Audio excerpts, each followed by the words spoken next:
Hey foodies, Chef Tiki here, and today on Tiki's Tidbit, I want to share with you a restaurant secret, something that is going to add the total flavor bomb to your food. And that secret is really simple. It's called compound butter. Compound butter is nothing more than softened butter with added aromatics such as herbs and spices. All of that is incorporated together. It's rolled into a log and you store it in your refrigerator or freezer, typically in your freezer for the longest amount of use for it. And then when you're ready to season your food with it, then you pull it out and you put a pat of butter on whatever you're cooking. So I've already made one here. And basically this is an herb compound butter, and it consists of rosemary, thyme, basil, garlic, and some onion powder that was mixed up and formed into this log. And basically, I'm gonna pull this out for Christmas, and I am using it to flavor some rice. Typically when I use the compound butter, I'm putting it on fish, on salmon. I use lemon zest or orange zest or lime zest in with some dill and some thyme in this butter, and right when everything is done, then I just put a pat of butter on top, and it gives it incredible flavor at the very end. You can also use any type of compound butter that you like, any flavors that you like.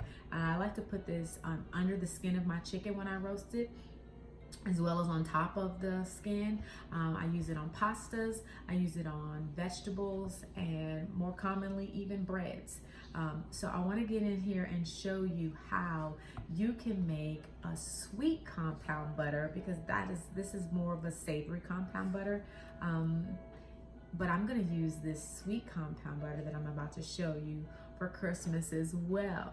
So I am making vanilla rum pancakes for breakfast, and so I'm also wanting to use this compound butter as a nice sweet butter that's going to go on top of those pancakes. And so I'm just going to use 1 stick of softened butter, and this has been sitting out for maybe an hour, the butter has. To that, I'm gonna add some rum extract, just a little bit there. A little bit goes a really long way with this stuff. I'm adding some honey.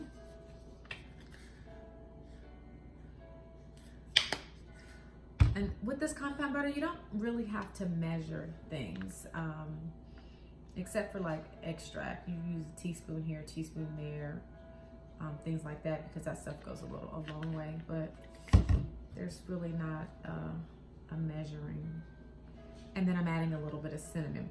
So that was extract, honey, vanilla, the rum extract, the vanilla extract, the honey, and some ground cinnamon. I would also add some nutmeg in here, but I'm out, and I didn't know I was out until I got ready to get all the ingredients together. So I'll go get some later, and I'll just put that actually in the batter when I'm making my pancake mix. And so I'm just taking a fork here. Oh, I think I'm almost leaving out one ingredient, but let me just get this incorporated, because then I also want to add a little bit of brown sugar. I know I did the honey, but I like brown sugar too. And so I'm stirring all this up to make sure it's all mixed together very well. And your butter should be this soft where you can actually just whip it. Now, if you have a food processor, you can definitely put it in there. It'll be a much faster process, and on top of that, your butter will be a little more creamier, because that air will get into there and help whip it up. I think that's good enough. All right, so after you've got everything incorporated in there, you're gonna transfer it from this bowl. You can either use wax paper, or you can use saran wrap like I'm using. And I just put it right there in the middle. Try to get all of that on there. All right. once you get your butter on there, you're just gonna fold this over, because I'm trying to create a little log here, or a roll. And I'm just gonna shape this into a log.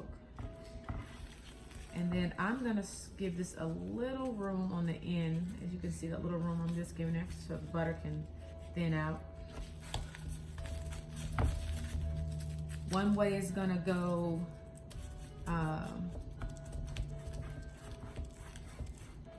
turn one this way, one's going forward and one's going backwards, so I can create the log. And even if you have to do it, this butter is super soft with your hands, you can do that, but I just like to roll it on the right on the cutting board. And so that's going to give you the log that you're looking for. Let me get some scissors here, and before I cut the ends, tie it in a knot. I like to tie it in a knot, both ends.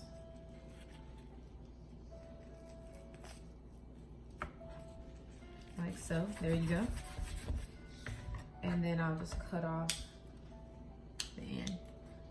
All right, and so I'm gonna put this in the refrigerator for, this is gonna be there until Christmas morning, so I'm actually getting 24 hours for this. And then when I get ready to use it after I make my pancakes, I'm just gonna go in and chop off slices of it and put it right on the pancakes while they're really hot, and I'm serving it to them, and they are going to love it because I can't wait now.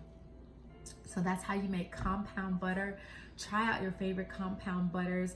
Tell me how they work for you, how you like it. Whatever it is you like, just throw it in that butter. And you, like I said, you probably want to put it in the freezer to get the most life out of it. If you are using herbs in your compound butter, I would only recommend that you use those for up to a week and a half, maybe the extent of the life of your regular herbs. After that, the herbs will still go bad inside that butter, and so you don't want to use it after that. But go ahead and try your compound butters. Let me know how they work out for you, and don't forget to like and subscribe for Tiki's Tidbit. Thank you guys so much for watching. I wish you all a Merry Christmas, and we'll see you next time on Tiki's Tidbit. Bye now.